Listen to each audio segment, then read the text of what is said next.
இந்த சுசுகி அக்சஸில் வந்தது என்ன கம்ப்ளைண்ட்டுன்னு பார்த்தீங்கன்னா, வண்டி வந்தப்போ வண்டி நல்லா ஸ்டார்ட் ஆகி ஓடும். ஹாரன் அடித்தாலும் இல்லை ஹெட்லைட் போட்டாலும் வண்டி உட்காந்துரும்.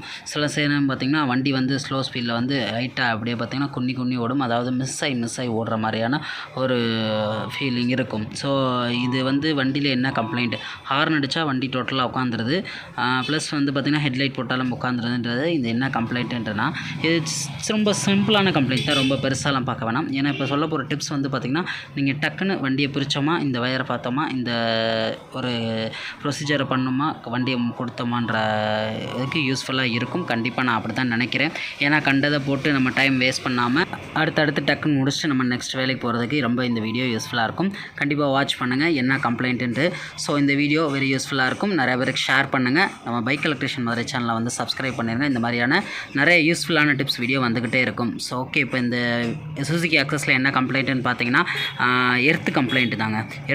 எர்த்து முன்னாடி வந்து இது ரெகுலேட்டர், டிசிஐ, எல்லா ஹாரன் எல்லாத்துக்குமே முன்னாடி வந்து பார்த்திங்கன்னா எல்லாமே முன்னாடி தான் எர்த்து வரும். அதாவது மூணுமே முன்னாடி இருக்கனால எர்த்தை வந்து சேமாக இந்த மூணுக்கும் கிடைக்காத பட்சத்தில் அப்படி தான் இருக்கும். அதாவது டிசிஐக்கு போகிற எர்த்து கிடைக்காம இருந்தாலோ, ரெகுலேட்டருக்கு எர்த்து கிடைக்காம இருந்தாலோ, ஹாரனுக்கு போகிற எர்த்தும் கிடைக்காம இருந்துச்சுனாலோ, இந்த மாதிரி வண்டியை வந்து ஹாரன் அடிக்கிறப்ப, ஹெட்லைட் போடுறப்ப கண்டிப்பாக இது வண்டி வந்து ஆஃப் ஆயிரும். ஹெட்லைட் போடுறப்ப ஏன்னு பார்த்தீங்கன்னா, ரெகுலேட்டர்லேருந்து ஹெட்லைட்டுக்கு வந்து சப்ளை கிடைக்கும். அதாவது அதோட ஏசி லைன் வந்து இதில் வந்து ஷண்ட் பண்ணியிருப்பாங்க. ஸோ அதுக்கு கிடைக்காட்டினாலும் இந்த மாதிரி ஆஃப் ஆகும்.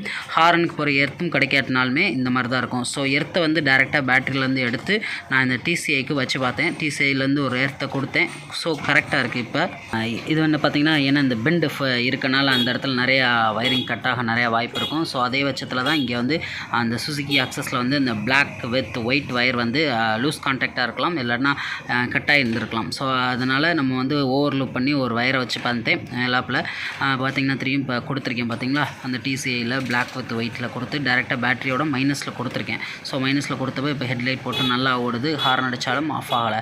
ஸோ இந்த கம்ப்ளைண்ட் வந்துச்சுன்னா டக்குன்னு நம்ம வந்து நெகட்டிவை பாருங்கள், இல்லாட்டினா பாசிட்டிவ், இது ரெண்டில் தான் ஏதாவது கட்டாயிருக்கும். ஸோ இந்த வண்டியில் வந்து நெகட்டிவில் கட்டாயிருந்துச்சு, எடுத்து கிடைக்காம இருந்தனால.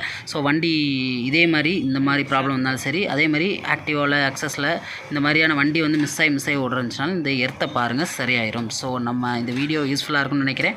நம்ம பைக் எலக்ட்ரிஷியன் மேலே